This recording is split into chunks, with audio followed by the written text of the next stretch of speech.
ಬಿಜೆಪಿಯಲ್ಲಿ ವಕ್ಫ್ ಬಣ ರಾಜಕೀಯ ಜೋರಾಗಿ ನಡೀತಾ ಇದೆ. ಹೈ ಅಂಗಳ ತಲುಪಿದೆ ರೆಬಲ್ಸ್ ವಾರ್. ಯತ್ನಾಳ್ ಟೀಮ್ ವಿರುದ್ಧ ಬಿವೈ ವಿಜೇಂದ್ರ ಈಗಾಗಲೇ ಕಿಡಿಕಾರಿದ್ದಾರೆ. ನಿನ್ನೆನೆ ದೆಹಲಿಯನ್ನ ತಲುಪಿದ್ದಾರೆ. ಇವತ್ತು ವರಿಷ್ಠರಿಗೆ ದೂರನ್ನ ಕೂಡ ಸಲ್ಲಿಸಲಿದ್ದಾರೆ.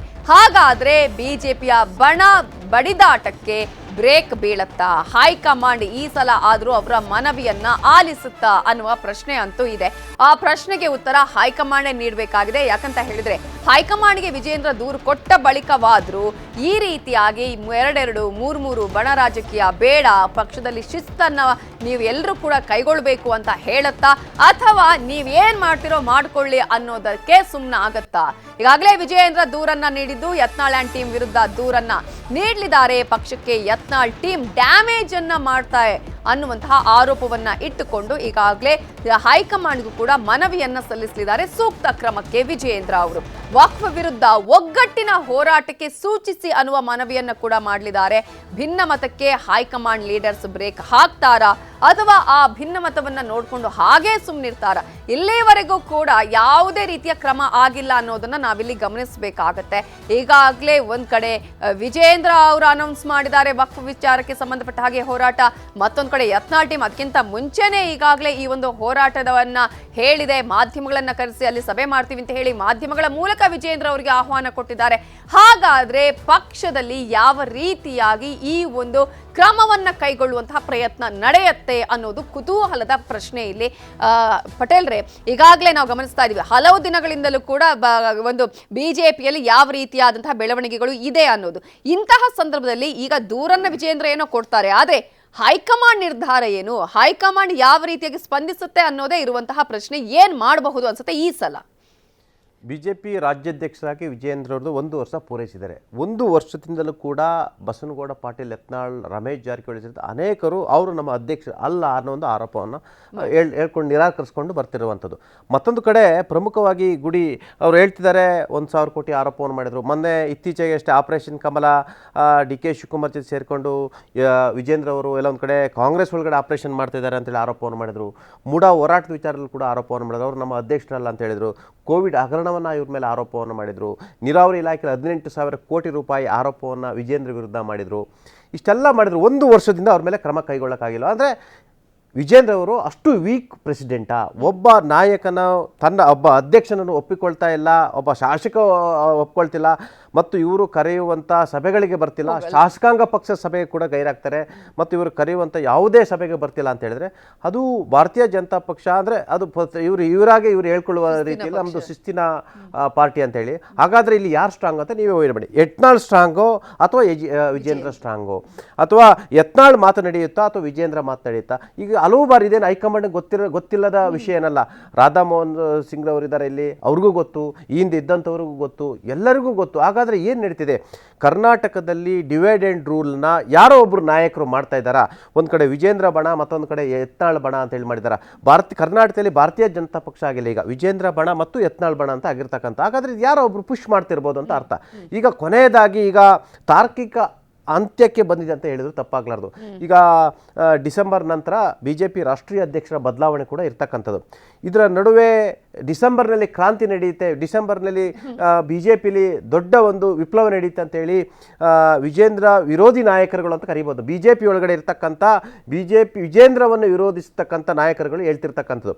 ಇದರ ನಡುವೆ ಯತ್ನಾಳ್ ಅವರು 25ನೇ ತಾರೀಕಿಂದ ವಕ್ಫ್ ವಿರುದ್ಧ, ಸರ್ಕಾರದ ವಿರುದ್ಧ ಅವರು ರಚನಾತ್ಮಕವಾಗಿ ಹೋರಾಟ ಮಾಡ್ತೀವಿ ಅಂತ ಹೇಳಿರ್ತಕ್ಕಂಥದ್ದು. At the same time Vijendra ಅವರು ಕೂಡ 3 ಟೀಮನ್ನು ಮಾಡಿರ್ತಕ್ಕಂಥದ್ದು. ಅವ್ರದ್ದು ಕೂಡ ಹೋರಾಟ ಆರಂಭ ಆಗುತ್ತೆ. ಈಗಾಗಲೇ ನಿನ್ನೆಯಿಂದ ಆರಂಭ ಆಗಿರ್ತಕ್ಕಂಥದ್ದು.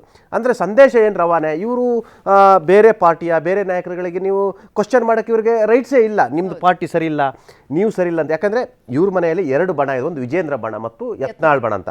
ಯತ್ನಾಳ್ ಬಣದಲ್ಲಿ ನೋಡಿ, ನಿಮಗೆ ಕೇಂದ್ರ ಸಚಿವೆ ಶೋಭಾ ಕರಂದ್ಲಾಜೆ ಕೂಡ ಅವ್ರ ಜೊತೆ ಸೇರ್ಕೊಳ್ತಿದ್ದಾರೆ.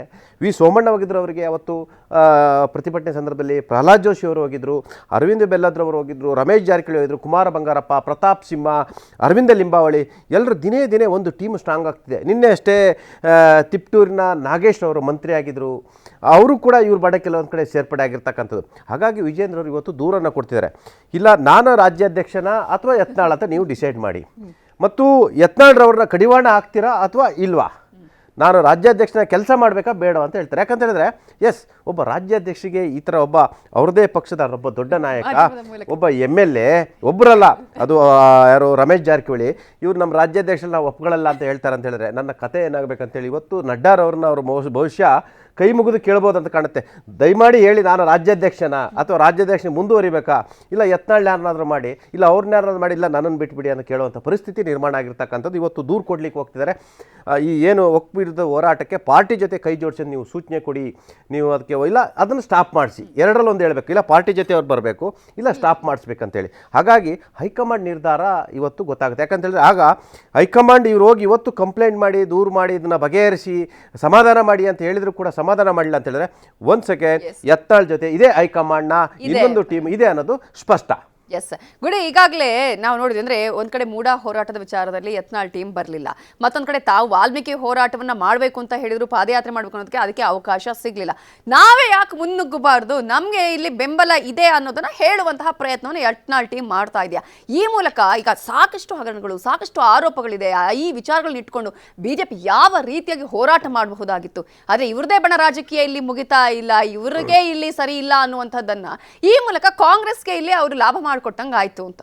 ಬಹುತೇಕವಾಗಿ ನಾವು ಕಳೆದ 2 ಅಥವಾ 3 ದಶಕಗಳ ಕರ್ನಾಟಕ ರಾಜಕೀಯವನ್ನು ನೋಡಿದರೆ ಮೋಸ್ಟ್ ಲಕ್ಕಿಯೆಸ್ಟ್ ಗೌರ್ಮೆಂಟ್ ಈಗ ಸಿದ್ದರಾಮಯ್ಯ ಅವ್ರ ಗೌರ್ಮೆಂಟ್ ಅನ್ಸುತ್ತೆ. ಯಾಕಂದರೆ ವಿಪಕ್ಷದಲ್ಲಿ ಇದ್ದಂಥ ಯಡಿಯೂರಪ್ಪನವರು ವಿಪಕ್ಷ ನಾಯಕರಾಗಿದ್ದಂಥ ಸಂದರ್ಭದಲ್ಲಿ ಅಥವಾ ಯಡಿಯೂರಪ್ಪನವರು ವಿಪಕ್ಷದಲ್ಲಿ ಇದ್ದಾರೆ ಅನ್ನುವಂಥ ಒಂದು ಮಾತೆ ಅಥವಾ ಆ ಒಂದು ಧ್ವನಿಯೇ ಇಡೀ ವಿಧಾನಸೌಧವನ್ನು ನಡಗಿಸುತ್ತೆ ಅನ್ನುವಂಥ ಮಾತುಗಳಿರ್ತಿತ್ತು. ಅಷ್ಟು ಕಟ್ಟಿ ಹಾಕ್ತಾ ಇದ್ರು ಯಾವುದೇ ಸರ್ಕಾರಗಳಿರಲಿ, ಅದು ರೈತರ ವಿಚಾರದಲ್ಲಿ ಇರ್ಬೋದು, ಭೂಮಿಯ ವಿಚಾರದಲ್ಲಿ ಇರ್ಬೋದು, ನಾವೀಗ ವಕ್ಫ್ ವಿಚಾರದಲ್ಲಿ, ಕೃಷಿ ಭೂಮಿಗೆ ವಿಚಾರದಲ್ಲಿ ನಾವು ನೋಡ್ತಾ ಇದ್ದೀವಿ ಯಾವ ರೀತಿಯಾದಂಥ ಡೆವಲಪ್ಮೆಂಟ್ಗಳಾಗ್ತಾ ಇದ್ದಾವೆ ಅಂತೇಳಿ. ಇನ್ನು ಧಾರ್ಮಿಕವಾಗಿರ್ತಕ್ಕಂಥದ್ದು, ಅಭಿವೃದ್ಧಿ ವಿಚಾರದಲ್ಲಿ ಇರ್ಬೋದು, ಯಾವೆಲ್ಲ ವಿಚಾರದಲ್ಲೂ ಕೂಡ ಕಟ್ಟಿ ಹಾಕುವಂತ ಅವಕಾಶಗಳಿತ್ತು. ಆದರೆ ಇಲ್ಲಿ ನಾವು ಇದನ್ನ ಇನ್ನೊಂದು ಆಯಾಮದಲ್ಲಿ ಗಮನಿಸುವ ಅವಶ್ಯಕತೆ ಕೂಡ ಕಂಡು ಬರ್ತಾ ಇದೆ ಅನ್ಸುತ್ತೆ ನವಿತಾ. ಯಾಕಂದ್ರೆ ಇವತ್ತು ನೋಡಿ, ನಾವಿಲ್ಲಿ ನಮಗೆ ವಿಜೇಂದ್ರ ಕಾಣಿಸ್ತಾ ಇದ್ದಾರೆ, ಅದೇ ರೀತಿಯಾಗಿ ಯತ್ನಾಳ್ ಕಾಣಿಸ್ತಾ ಇದ್ದಾರೆ, 2 ಬಣಗಳು ಮಾತ್ರ ಕಾಣಿಸ್ತಾ ಇದ್ದಾವೆ. ಆದ್ರೆ ಯಡಿಯೂರಪ್ಪನವರು ಒಂದು ಮಾತನ್ನ ಹೇಳ್ತಾ ಇದ್ರು, ಕೊಟ್ಟ ಕುದುರೆಯನ್ನ ಏರೋದಕ್ಕೆ ಬರದವನು ವೀರನೂ ಅಲ್ಲ, ಶೂರನೂ ಅಲ್ಲ. ಅದಕ್ಕೆ ಉದಾಹರಣೆಯಾಗಿ ಅವರ ಮಗನನ್ನೇ ಬಲಿಪಶುವಾಗಿ ಮಾಡುವಂತ ಪ್ರಯತ್ನಗಳು ಬಿಜೆಪಿಯಲ್ಲೇ ಕೆಲ ಕಾರಣದ ಕೈಗಳು ಮಾಡ್ತಾ ಇದ್ದಾವ ಅಂತ ಹೇಳಿ ಯಡಿಯೂರಪ್ಪನವ್ರನ್ನಾಗ್ಲಿ ವಿಜೇಂದ್ರ ಆಗ್ಲಿ ನೇರವಾಗಿ ಪಕ್ಷದಿಂದ ಹೊರಗಡೆ ಹಾಕೋದಾಗ್ಲಿ ಅಥವಾ ಅವರನ್ನ ನೇರವಾಗಿ ಮೂಲೆ ಗುಂಪು ಮಾಡೋದ್ರಿಂದ ಬಹುಸಂಖ್ಯಾತರಾಗಿರ್ತಕ್ಕಂಥ ಕರ್ನಾಟಕದಲ್ಲಿ ಲಿಂಗಾಯತ ಜಾತಿಯವರು ಏನಿದ್ದಾರೆ ಅವರ ಒಂದು ವಕ್ರ ದೃಷ್ಟಿಗೆ ಒಳಗಾಗಬೇಕಾಗುತ್ತೆ ಬಿಜೆಪಿ. ಅಥವಾ ಲಿಂಗಾಯತರ ಆಲ್ರೆಡಿ ನಾವು ಕಳೆದ ವಿಧಾನಸಭಾ ಚುನಾವಣೆಯಲ್ಲಿ ನೋಡಿದ್ವಿ, ಯಡಿಯೂರಪ್ಪನವರು ಇಳಿಸಿದ್ದು ಅವರು ಅಳಳ್ತಾ ಒಂದು ಕಣ್ಣೀರನ್ನು ಹಾಕ್ತಾ ಇಳಿದಾಗಲೇ ಸಾಕಷ್ಟು ಜನ ಬಿಜೆಪಿಗೆ ವೋಟ್ ಮಾಡಬಾರ್ದು ಅಂತ ನಿರ್ಧಾರ ಮಾಡಿದ್ರು. ಅದರ ರಿಸಲ್ಟ್ ಆಗಿ 136 ಸ್ಥಾನಗಳನ್ನು ಕಾಂಗ್ರೆಸ್ ಪಡೆದುಕೊಳ್ಳಕ್ಕೆ ಸಾಧ್ಯ ಆಯಿತು. ಆದರೆ ಅದನ್ನೇ ಒಂದು ಇಂಡೈರೆಕ್ಟ್ ಆಗಿ ಮಾಡಿದೆ, ನೋಡಪ್ಪ ನಾವು ಅಧಿಕಾರವನ್ನು ಕೊಟ್ವಿ ಅವರಿಗೆ, ಇನ್ನೊಬ್ಬ ಲಿಂಗಾಯತ ನಾಯಕನೇ ಅಲ್ಲಿ ಬಂದು ನಿಂತಿದ್ದಾರೆ, ನಾವು ಅದನ್ನು ಅವ್ರು ಸರಿ ಮಾಡ್ಕೋಬೇಕೇ ಹೊರತು ಒಬ್ಬ ಅಧ್ಯಕ್ಷನಾಗಿ ಅದು ಅವರ ಕರ್ತವ್ಯ. ಪಕ್ಷದಲ್ಲಿ ಯಾವುದೇ ಭಿನ್ನಮತವಾಗಿ ಇರಬಾರ್ದು, ಎಲ್ಲರನ್ನು ಒಳಗೊಂಡು ಎಲ್ಲರನ್ನ ಕಂಟ್ರೋಲಲ್ಲಿ ತೆಗೆದುಕೊಂಡು ಹೋಗಬೇಕಾಗಿದ್ದು ಅವರ ಕೆಪಾಸಿಟಿ. ಆದರೆ ಆ ಕೆಪಾಸಿಟಿನೇ ಅವರು ಇಲ್ಲಿ ಎಕ್ಸಿಕ್ಯೂಟ್ ಮಾಡ್ತಾ ಇಲ್ಲ ಅಂದರೆ ತಪ್ಪು ಯಾರದ್ದು ಅಂತೇಳಿ ಅವರ ಮೇಲೇನೆ ಒಂದು ಅಂದರೆ ತಪ್ಪನ್ನು ಹೊರಿಸುವಂಥದ್ದು ಅಥವಾ ಒಂದು ರೀತಿಯಿಂದ ಅವರ ಕಡಿಮೆ ಮಾಡುವಂಥ ಪ್ರಯತ್ನಗಳು ನಡೀತಾ ಇದ್ದಾವೆ ಅಂತೇಳಿ. ಯಾಕಂದ್ರೆ ಈಗ ನೋಡಿ, ಬಿಜೆಪಿಯಲ್ಲಿ ಮುಂಚೆ ಏನು ಹೇಳ್ತಾ ಇತ್ತು, ಶಿಸ್ತಿನ ಪಕ್ಷ, ಕಾರ್ಯಕರ್ತರ ಪಕ್ಷ, ಇಲ್ಲಿ ಅಶಿಸ್ತನ್ನು ಸಹಿಸೋದಿಲ್ಲ ಅಂತ ಎಸ್ ಟಿ ಸೋಮಶೇಖರ್ ಬಾಯಿಗೆ ಬಂದಂಗೆ ಮಾತನಾಡ್ತಿದ್ದಾರೆ. ಅವರು ಬಿಜೆಪಿಯಲ್ಲಿ ಇದ್ದಾರೆ ಹೆಸರಿಗೆ, ಆದರೆ ಅವರ ಮೊನ್ನೆ ನಾವು ಬೈ ಎಲೆಕ್ಷನ್ ಟೈಮಲ್ಲೂ ಕೂಡ ಯೋಗೇಶ್ವರ್ ಅವರಿಗೆ ಸಪೋರ್ಟ್ ಮಾಡಿದರು. ಅದ್ರ ಜೊತೆಗೆ ಶೋಭಾ ಕರಂದ್ಲಾಜೆ ಬಗ್ಗೆ ಅವರು ಬಳಸಿದಂಥ ಪದಗಳು, ಯಾವುದೇ ಪಕ್ಷ ಆಗಿದ್ರು ಕೂಡ ಇದೇ ಕಾಂಗ್ರೆಸ್ನಲ್ಲಿ ಆಗಿದ್ರೆ ಕಾಂಗ್ರೆಸ್ ಎಂಥ ಘಟಾನುಘಟಿ ನಾಯಕರಿದ್ರು ಅವರನ್ನು ಸಂಪೂರ್ಣ ತಕ್ಷಣದಲ್ಲೇ ಪಕ್ಷದಿಂದ ಹೊರಗಡೆ ಆಗ್ತಾ ಇತ್ತು, ಅವರನ್ನು ಸಸ್ಪೆಂಡ್ ಮಾಡ್ತಾ ಇತ್ತು. ಆದರೆ ಬಿಜೆಪಿಯಲ್ಲಿ ಅದು ಕೂಡ ಆಗ್ತಾ ಇಲ್ಲ. ಇನ್ನು ಯತ್ನಾಳ್ ಮಾತನಾಡಿದಂಥ ರೀತಿ, ಯಡಿಯೂರಪ್ಪನವರು CM ಇದ್ದಾಗಲೂ ಕೂಡ 2,000 ಅಥವಾ 3,000 ಕೋಟಿ ಕೊಟ್ಟರೆ CM ಆಗ್ತಾರೆ ಈ ಪಕ್ಷದಲ್ಲಿ, ಅಥವಾ ಇವರಿಗೆ 200-300 ಕೋಟಿ ಕೊಟ್ಟರೆ ಮಂತ್ರಿ ಆಗ್ತಾರೆ. ಹಾಗಾದ್ರೆ ಯಾರಿಗೆ ಅವರು ಡ್ಯಾಮೇಜ್ ಮಾಡಿದ್ದು ಯತ್ನಾಳ್ ಎಷ್ಟೇ ಹೇಳ್ಕೋಬೋದು. ಇವತ್ತು ನಾವು ಹಿಂದುತ್ವಕ್ಕೆ ಮಾತಾಡ್ತಾ ಇದ್ದೀನಿ, ಇಲ್ಲಿ ಯಾವುದೇ ಹಿಂದುತ್ವಕ್ಕೆ ಮಾತನಾಡುವಂಥ ಇದೇ ಯತ್ನಾಳ್ ಯಾಕೆ ಬಿಜೆಪಿಯಿಂದ ಹೊರಗಡೆ ಹೋಗಿದ್ದು?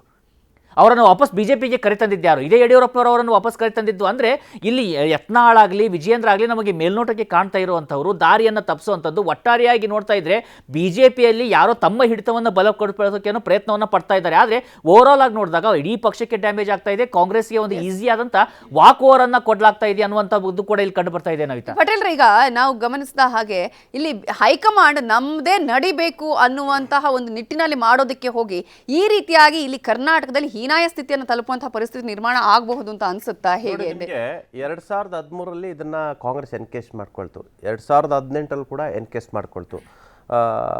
ಆದರೆ ಅವತ್ತು ಕಾಂಗ್ರೆಸ್ ಮತ್ತು JDS ಸೇರಿ ಸರ್ಕಾರ ಮಾಡ್ತು. ನಂತರ ಆಪರೇಷನ್ ಕಮಲ ಆಯಿತು, ಅದು ಎಲ್ರಿಗೂ ಗೊತ್ತಿರೋ ವಿಚಾರ. ನಿಮ್ಗೆ 2013ರಲ್ಲಿ ಪಾರ್ಟಿ ಡಿವೈಡ್ ಆಯಿತು. ಯಡಿಯೂರಪ್ಪನವರು KJP ಮಾಡಿದರು, ರಾಮುಲು ಒಂದು ಪಾರ್ಟಿಯನ್ನು ಮಾಡಿದರು, ಎಲ್ಲ ಇದಾಯಿತು. ನೀವು ಭಾರತೀಯ ಜನತಾ ಪಕ್ಷಕ್ಕೆ ಕಾಂಗ್ರೆಸ್ನ ಯಾವ ಆ್ಯಂಟಿ ಇನ್ಕಮೆನ್ಸ್ ಇರುತ್ತೆ ಆ ಸಂದರ್ಭದಲ್ಲಿ ಭಾರತೀಯ ಜನತಾ ಪಕ್ಷದ ಈ ಒಳ ಜಗಳ ಇತ್ತು. ಸಾಮಾನ್ಯವಾಗಿ ಪೈಪೋಟಿ ಇರುತ್ತೆ. ಈಗ ಎಕ್ಸಾಂಪಲ್, ಈಗ ಮುಖ್ಯಮಂತ್ರಿ ಹುದ್ದೆಗಾಗಿ DK ಶಿವಕುಮಾರ್ ಅವರು ಸಿದ್ದರಾಮಯ್ಯ ನಡುವೆ ಒಂದು ಟಕ್ಕರ್ ನಡೀತಿರ್ತಕ್ಕಂಥ, ಯಾರು ಏನೇ ಹೇಳ್ಬೋದಿಲ್ಲ, ನಾವು ಪೈಪೋಟಿ ಮಾಡ್ತಿಲ್ಲ, ಅದು ಇಂಟರ್ನಲ್ ಪಾಲಿಟಿಕ್ಸ್ ನಡೆಯುತ್ತೆ. ಆದರೆ ಆ ಪಾಲಿಟಿಕ್ಸ್ನ ಬಹಿರಂಗವಾಗಿ ವಿರೋಧ ಮಾಡುವಂಥದ್ದೆಯಲ್ಲ, ಅದು ಒನ್ಸ್ ಅಗೇನ್ ಡ್ಯಾಮೇಜ್ ಪಾರ್ಟಿಗೆ. ಅಲ್ಲಿಗೆ ನಿಮಗೆ ವಿಜೇಂದ್ರ ಸ್ಟ್ರಾಂಗ್ ಪ್ರೆಸಿಡೆಂಟ್ ಅಂತ ಅನ್ಕೊಂತಾರೆ. ಈಗ ಆ ಕಾರ್ಯಕರ್ತರಿಗೆ ಒಂದು ಮೆಸೇಜ್ ಹೋಗುತ್ತೆ, ಏನಯ್ಯ ಇವರು ಪಾರ್ಟಿ ಅಧ್ಯಕ್ಷರು ಅಂತಾರೆ, ಇವ್ರ ಮಾತು ಯಾರು ಕೇಳಲ್ಲ. ಒಬ್ಬ MLA ಇವ್ರು ನಮ್ಮ ಅಧ್ಯಕ್ಷ ಅಲ್ಲ ಅಂತಾರೆ, ಒಬ್ಬ ನಾಯಕ ನಮ್ಮ ಅಧ್ಯಕ್ಷ ಅಲ್ಲ, ಮಾಧ್ಯಮದ ಮೂಲಕ ಅವರಿಗೆ ಆಹ್ವಾನ ಕೊಡ್ತಾರೆ, ಅವ್ರು ಬರ್ಲಿ ವಿಜೇಂದ್ರವರೇ ಬರಲಿ ಅಂತ ಕೇಳ್ತಾರೆ. ಅಂತ ಹೇಳಿದ್ರೆ ಆರಂಭದಲ್ಲಿ ವಿಜೇಂದ್ರ 1 ವರ್ಷದ ಹಿಂದೆ ಮಾಡಿದ ಸಂದರ್ಭದಲ್ಲಿ ಎಲ್ಲ ಒಂದು ಕಡೆ ವಿಜೇಂದ್ರವರಿಗೆ ಬೆಳ್ತಕ್ಕಂಥ ಅವಕಾಶ ಇದೆ, ಅವರ ವೇಗ ಅವೆಲ್ಲ ನೋಡಿದಾಗ ಇವರಿಗೆ ಅವಕಾಶ ಇದೆ ಎಲ್ಲ ಒಂದು ಕಡೆ ಅಂತಾರೆ. ಇವತ್ತು ಕೂಡ ಅವರಿಗೆ ಇನ್ನೂ ಬೆಳಿಲಿಕ್ಕೆ ಅವಕಾಶ ಇರ್ತಕ್ಕಂಥದ್ದು. ಆದರೆ ತಮ್ಮ ಮನೆಯೊಳಗಿರ್ತಕ್ಕಂಥ, ತಮ್ಮ ಮನೆಯೊಳಗಡೆ ಮಲಗಿರ್ತಕ್ಕಂಥ ತಮ್ಮ ವಿರೋಧಿಗಳನ್ನೇ ಅವರು ಸಮಾಧಾನ ಮಾಡೋಕ್ಕಾಗಲಿಲ್ಲ, ಅವ್ರಿಗೆ ಸ್ನೇಹ ಮಾಡೋಕ್ಕಾಗಲಿಲ್ಲ ಅಂತ ಹೇಳಿದರೆ ಅದು ಕಷ್ಟ. ಅಂದರೆ ಇವ್ರಿಗೆ ಪರವಾಗಿ ಯಾರು ನಿಲ್ಲಬೇಕು? ಈಗ ವಿಜೇಂದ್ರ ಮಾತು ಕೇಳಿಲ್ಲ, ಹೈಕಮಾಂಡ್ ನಿಲ್ಲಬೇಕು. ಆದರೆ ಹೈಕಮಾಂಡು ಇವತ್ತವರೆಗೂ 1 ವರ್ಷ ಆಯಿತು ಅಧ್ಯಕ್ಷರಾಗಿ. ಪಾಪ ಕಳೆದ 1 ವಾರದಿಂದ ಪಾಪ ಅವರು ಪದಗ್ರಹಣ ದಿನನೇ ಅವರಿಗೆ ಈ ರೀತಿಯಾಗಿ ದಿವಸನೇ ಅವರಿಗೆ ಅವರ ಫೀಲ್ಡಲ್ಲಿ ನೀವು ಇರ್ತೀರ, ನಿಮಗೂ ಕೂಡ ಅದು ಅನುಭವ ಬಂದಿರುತ್ತೆ. ಎಲ್ಲೋ ಒಂದು ಕಡೆ ವಿಜೇಂದ್ರ ಅವರು ಕೂಡ ತಮ್ಮ ಮೇಲೆ ಏನೋ ಒಂದು ಪೊರೆಯನ್ನು ಹೊತ್ಕೊಂಡು ಎಲ್ಲರಿಂದ ದೂರ ಇರುವಂಥದ್ದು, ತಮ್ಮನ್ನು ತಾವು ಒಂದು ಸಂಪೂರ್ಣ ಜನನಾಯಕ ಅಂತೇಳಿ ಬಿಂಬಿಸೋ ರೀತಿಯಾಗಿ ಬೀದಿಗೆ ಇಳಿದು 1 ವರ್ಷ ಸತತವಾಗಿ ರಾಜ್ಯ ಪ್ರವಾಸವನ್ನ ಮಾಡಿ ಪ್ರತಿಯೊಬ್ಬ ಕಾರ್ಯಕರ್ತರನ್ನ ಭೇಟಿಯಾಗುವಂಥದ್ದು, ನಾಯಕನನ್ನ ಭೇಟಿಯಾಗುವಂಥ ಕೆಲಸವನ್ನ ಮಾಡ್ತಾ ಇದ್ರು ಕೂಡ ಇವತ್ತು ಬಹುತೇಕ ಇಂಥ ಸ್ಥಿತಿ ಬರ್ತಾ ಇರಲ್ಲ ಅನ್ಸುತ್ತೆ. ನಿಮ್ಮ ಎಕ್ಸ್ಪೀರಿಯನ್ಸ್ ಅಫ್ಕೋರ್ಸ್ ನಿಮಗೆ ವಿಜೇಂದ್ರ ಅವರು ಮೂಡ ಆ್ಯಕ್ಚುಲಿ ಏನೇ ಇರ್ಬೋದು, ಅವರ ಮೂಡ ಹೋರಾಟ ಇದೆಯಲ್ಲ ಅದು ಸಕ್ಸಸ್ಫುಲ್ ಈವೆಂಟ್. ಆದರೆ ಆ ಹೋರಾಟವನ್ನು ರಾಮನಗರ ನಂತರ ದಿಪ್ ತಪ್ಪಿತು. ಅದು HDK ವರ್ಸಸ್ DK ಶಿವಕುಮಾರ್. ನಿಮಗೆ ಮೂಡ ಅಲ್ಲಿ ಬರಲೇ ಇಲ್ಲ. ನಿಮಗೆ ನೇರವಾಗಿ ಯತ್ನಾಳ್ ಅವರ ಮೂಡ ಹೋರಾಟದಲ್ಲಿ ಆರೋಪವನ್ನು ಮಾಡಿದ್ರೆ, ಈ ಮೂಡ ಹೋರಾಟದ ಹಿಂದೆ DK ಶಿವಕುಮಾರ್ ಇದ್ದಾರೆ ಅನ್ನೋ ಮುಖಾಂತರ ಎಲ್ಲೊಂದು ಕಡೆ ಇಂಡೈರೆಕ್ಟಾಗಿ ಫಂಡ್ ರೈಸ್ ಮಾಡಿದ್ದಾರೆ. DK Shivakumar against to chief minister of Karnataka Siddaramaiah ಅನ್ನೋ ಒಂದು ರೀತಿಯಲ್ಲಿ ಒಂದು ಮೆಸೇಜನ್ನು ಪಾಸ್ ಮಾಡಿದ್ರು. ಅವತ್ತು ಕೂಡ ಜನಕ್ಕೆ ಒಂದು ಅನುಮಾನ ಶುರುವಾಯಿತು. ಎಲ್ಲ ಒಂದು ಕಡೆ ವಿಜೇಂದ್ರ ಅವರು ಶಿವಕುಮಾರ್ ಅವರ ಅಂಡರ್ಸ್ಟ್ಯಾಂಡಿಂಗ್ ಪಾಲಿಟಿಕ್ಸ್ ಇದೆಯಾ, ನಿಮ್ಮನ್ನು CM ಮಾಡೋಕ್ಕೆ ನಾನೇನು ಬೇಕು ಅದನ್ನ ನಾನು ಮಾಡ್ತೀನಿ, ನೆಕ್ಸ್ಟ್ ನನಗೆ ಅವಕಾಶ ಇದ್ದಾಗ ನೀವು ಸಪೋರ್ಟ್ ಮಾಡಿ ಅಂತೇಳಿ ಇಂಟರ್ನಲ್ ನಡೀತೆ. ಯಾಕಂತ ಹೇಳಿದ್ರೆ ಕಳೆದ ಚುನಾವಣೆ ತಾವು ಗಮನಿಸಬಹುದು, ವಿಜೇಂದ್ರ ಅವರ ನಾಗಣ್ಣಗೌಡರಿಗೆ ಟಿಕೆಟ್ ಕೊಡಿ ಅಂತ ಒತ್ತಾಯ ಇತ್ತು, ಜನರು ಇದು ಮಾಡಿದ್ರು.